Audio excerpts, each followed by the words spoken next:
साथियों, आज मैं आपके सामने एक ऐसी कहानी लेके आया हूं जो सिर्फ एक कहानी नहीं बल्कि एक सच्चा पुनर्जन्म है।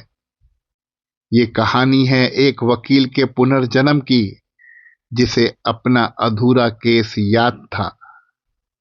मैं पूरी उम्मीद करता हूं कि ये कहानी आपके दिल को छू जाएगी और आपको ये विश्वास दिलाएगी कि कर्म कभी अधूरा नहीं रहता। तो चलिए मेरे साथ चलते हैं पुनर्जन्म के एक सच्चे किस्से की ओर। एक वकील जिसे मौत के बाद भी अपना अधूरा केस याद था।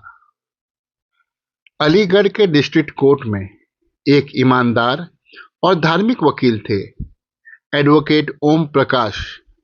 पूरे शहर में उनका नाम ईमानदारी और इंसाफ के लिए जाना जाता था। किसी भी गरीब व्यक्ति के साथ अन्याय होता देख वो चुप नहीं रह पाते थे। इसी वजह से उन्होंने शहर के बड़े लोगों के खिलाफ भी कई बार केस ले लिए। एक दिन एक गरीब किसान उनके पास आया। अपनी जमीन के झूठे कागजों से धोखा खाकर शहर के एक बाहुबली ने उसकी जमीन हड़प ली थी। ओम प्रकाश जी ने उसके आंसुओं में सच देखा और कहा, डरो मत, सच अब भी जिंदा है, मैं तुम्हें न्याय दिला के रहूंगा। उन्होंने उसका केस लिया, लैंड डिस्प्यूट केस। पूरे अलीगढ़ कोर्ट में इस केस की चर्चा होने लगी। ओम प्रकाश जी दिन रात मेहनत करते रहे। उन्होंने सबूत इकट्ठा किए और किसान से कहा, तुम चिंता मत करो, अगले कुछ सुनवाइयों में न्याय जरूर मिलेगा। फिर एक दिन जब वो कोर्ट में अपनी जिरह कर रहे थे, अचानक उन्हें सीने में तेज दर्द महसूस हुआ। उन्होंने फाइल बंद की, एक कदम आगे बढ़े और उसी वक्त जमीन पर गिर पड़े। कोर्ट रूम में सन्नाटा छा गया। सब लोग दौड़ पड़े। ओम प्रकाश जी नहीं बच पाए। उनका जूनियर वकील उन्हें संभालता है, उनका सर अपनी गोद में ले लेता है और वही गरीब किसान सर पकड़ के रो पड़ता है, वकील साहब, आपने कहा था न्याय मिलेगा, अब कौन दिलाएगा न्याय? और ये कहकर वो जोर जोर से रोने लगा। एक कागज जमीन पर गिरता है जिसमें लिखा होता है, लैंड डिस्प्यूट केस एविडेंस। उस दिन कोर्ट के अंदर एक गरीबों का मसीहा चला गया जो इंसाफ के लिए जीता था और इंसाफ के लिए ही गिर गया। उसके बाद जैसा कि हमेशा होता है, वो फाइल एक के बाद एक शेल्फ बदलती गई, पर न्याय अधूरा रह गया। पर सवाल तो यही था, क्या ये फाइल कभी फिर खुलेगी? यूं ही 2 साल बीत गए। बरेली के एक छोटे से अस्पताल रूम में एक बच्चा पैदा हुआ। माँ बाप ने बहुत प्यार से उसका नाम रखा ओम। हॉस्पिटल के बेड पर माँ मुस्कुराती है। पिता आंखों में आंसू लिए बच्चे के सर को छू रहे थे और कहीं दूर से मंदिर की घंटी बज रही थी, जैसे प्रकृति भी कह रही हो, वो लौट आया है। कुछ सालों बाद जब ओम थोड़ा बड़ा हुआ तो उसने अपने छोटे हाथ में एक पेंसिल उठाई और वो जब भी कुछ बनाता तो हर बार सिर्फ कोर्ट रूम, जज या वकील के स्केचेस ही बनाता। माँ उसके ड्राइंग्स को देखकर कहती, ओम बेटा, ये क्या बना रहा है? और वो बस मुस्कुरा कर कहता, मैं वकील हूं, मेरा केस अभी खत्म नहीं हुआ। यूं ही दिन बीत गए। ओम अब थोड़ा समझदार हो चुका था, पर उसके अंदर एक अजीब सी बेचैनी रहती थी, जैसे वो कुछ याद करना चाहता हो पर उसे खुद भी समझ नहीं आता था कि क्या। एक दिन माँ उससे पूछती है, ओम बेटा, तुझे खेलना नहीं पसंद?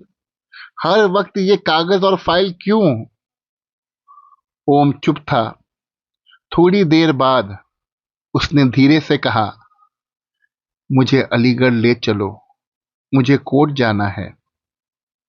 माँ हंसी और बोली, कोर्ट? तू अभी छोटा है बेटा। पर ओम का चेहरा बदल गया।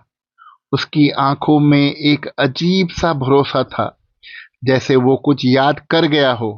उसने फिर कहा, वही जगह जहां मेरा केस अधूरा रह गया था। ये सुन माँ घबरा गई। पिता ने एक दूसरे की तरफ देखा। घर में सन्नाटा छा गया, पर किसी के पास उसके सवालों का जवाब नहीं था। अगले दिन सुबह ओम नींद से उठा और सीधा दौड़ते हुए हॉल में आया और कहा कि मुझे मेरा कोट दो, मुझे कोर्ट जाना है। माँ बाप हैरान हुए, पर ओम के पिता ने कहा, चलो हम तुम्हें अलीगढ़ ले चलते हैं, पर कल सुबह। अगले दिन गाड़ी सुबह सुबह निकली। रास्ते में हवा हल्की थी और सूरज की पहली रोशनी सड़क पे चमक रही थी। ओम खिड़की के पास बैठा था, बाहर देख रहा था। उसके आंखों में एक अजीब सा सुकून था, जैसे हर पेड़, हर गली, हर मोड़ उसे बुला रहा हो। माँ ने पूछा, ओम पहली बार आ रहा है ना अलीगढ़? ओम ने मुस्कुराते हुए कहा, नहीं माँ, मैं पहले भी यहाँ आया हूँ। सब चुप हो गए। गाड़ी आगे बढ़ती रही, पर ओम हर एक जगह पर बोलता गया, यहाँ एक पुरानी बस्ती है, यहाँ से कोर्ट का रास्ता मुड़ता है, यहाँ एक चाय की दुकान थी। उसके पिता ने हैरानी से कहा, ओम, तुझे ये सब कैसे पता? ओम ने सीधा जवाब दिया, क्योंकि मैं यहाँ पहले था पापा, पहले था। गाड़ी कोर्ट के पास पहुंची। ओम ने तुरंत कहा, गाड़ी रोको, मुझे यहीं उतरना है। सब हैरान, पर ओम ने खुद डोर खोली और सीधा कोर्ट के सामने खड़ा हो गया। उसने धीरे से कहा, यही जगह है जहां सब कुछ अधूरा छूट गया। ओम कोर्ट के बाहर कुछ देर खड़ा रहा, चुपचाप, लेकिन उसकी आंखों में एक अजीब सी पहचान थी। उसने अपने पिता से कहा, मुझे अंदर ले चलो। वो लोग अंदर गए। कोर्ट के बगल में एक पुरानी गली थी। ओम ने उस तरफ इशारा करके कहा, ये मेरा ऑफिस था। सब हैरान रह गए। ओम आगे बढ़ा और बोला, वहां कोई चाय की दुकान देखी? वो शंभू की है ना? मुझे याद है। उसके पिता ने पूछा, ओम तुझे ये सब कैसे पता? ओम ने बस इतना कहा, मैं वही वकील हूं जिसका केस अधूरा रह गया था। यह सुनकर सब लोग सन्न रह गए। वही खड़े एक बुजुर्ग चाय वाले ने कहा, हाँ, पहले यहाँ एक ओम प्रकाश वकील थे जो कोर्ट में ही गिरकर मर गए थे। ओम शांत था। उसने धीरे से कहा, मैं ही तो ओम प्रकाश हूं। सब चुप। एक पल के लिए लगा जैसे समय रुक गया हो। ओम ने फिर कहा, मेरा सबूत मेरे पुराने घर के ड्रॉअर में रखा है। ओम के पिता ने सोचा, छोटा बच्चा है, सपना देख रहा होगा। पर ओम बार बार एक ही बात कहता रहा, वहां मेरे सबूत हैं, मेरे ड्रॉअर में। अंत में पिता ने कहा, चलो देख लेते हैं। उन्होंने वकील ओम प्रकाश के फैमिली को कांटेक्ट किया। वो लोग उस पुराने घर गए जो सालों से बंद पड़ा था। ओम सीधा एक कमरे में गया और कहा, यही यही ड्रॉअर है। जब ड्रॉअर खोला गया, अंदर से एक पुरानी फाइल निकली जिस पर लिखा था, land dispute case evidence paper. उस फाइल के अंदर वो सब कागज थे जो ओम प्रकाश वकील मरने से पहले अगली सुनवाई में जमा करने जा रहे थे। पर उनकी मौत उसी दिन कोर्ट में हो गई और वो फाइल घर के ड्रॉवर में ही बंद रह गई। ओम चुप था, बस धीरे से मुस्कुराया और बोला, अब वक्त आ गया है ये सबूत वहां पहुंचाने का जहां उन्हें होना चाहिए था। ओम के पिता ने फाइल उठाई और वापस अलीगढ़ कोर्ट गए।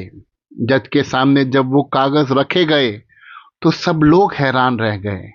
ये वही सबूत थे जो सालों पहले एक वकील जमा करने जा रहा था, लेकिन उनका सफर अधूरा रह गया। केस दोबारा खोला गया, गवाह बुलाए गए, सबूत दोबारा दिखाए गए। पुराने कागजों में लिखा सच अब फिर से इंसाफ की आवाज बन गया। कुछ महीनों बाद फैसला सुनाया गया। जमीन उस गरीब किसान के नाम कर दी गई। न्याय मिल गया। जब ओम को ये बात बताई गई, वो चुप रहा, फिर धीरे से मुस्कुराया और बोला, अब मैं चैन से सो सकता हूं। उसके चेहरे पर वो सुकून था जो सिर्फ एक पूरे हुए कर्म के बाद ही मिलता है। तो साथियों, कुछ कर्म ऐसे होते हैं जिन्हें प्रकृति भी अधूरा नहीं छोड़ती। जब मनुष्य अपना न्याय पूरा नहीं कर पाता तो आत्मा खुद वापस आती है अपने कर्म को पूरे करने के लिए। न्याय कभी अधूरा नहीं रहता, आत्मा उसे पूरा करने जरूर लौट आती है। वकील ओम प्रकाश, एक सच्चे पुनर्जन्म की कहानी। मैं उम्मीद करता हूं आपको ये कहानी पसंद आई होगी। कृपया हमारे चैनल को लाइक और सब्सक्राइब करें।